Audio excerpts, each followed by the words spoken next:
Isang marital scandal ang kinakaharap ngayon ng isa sa mga napabalitang top contender for the House Speakership sa 20th Congress na si Congressman Albi Benitez. Sinampahan siya ng reklamo ng kanyang asawa dahil sa infidelity. Nabuking din kung sino ang kanya umanong mistress na isang sikat na aktris. Narito ang agenda report ni Zandro Ochona.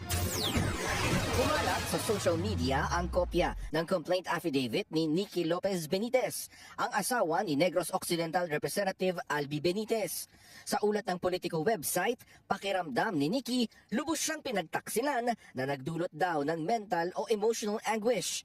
Inirereklamo ang bilyonaryong kongresista dahil sa paglabag sa RA 9262 o ang Anti-Violence Against Women and Their Children Act. Partikular na kalakip sa reklamo ang umano'y ilang beses sa pagkakaroon ng marital infidelity o pangangaliwa ng mambabatas.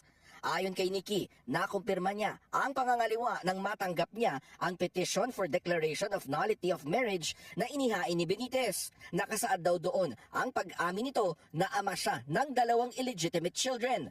Lumalabas rin sa complaint affidavit ang pangalan ng umano'y mistress ni Albi, ang aktres na si Ivana Alawi. Isa si Congressman Benitez sa mga maugong kaugnay sa liderato sa Kamara. Sinubukan siyang kunan ng Bilyonaryo News Channel ng pahayag pero hindi ito nagsasalita kaugnay sa issue. Pero ang kanyang abogado, sinabi na mariing itinatanggi ni Benitez ang mga paratang sa kanya.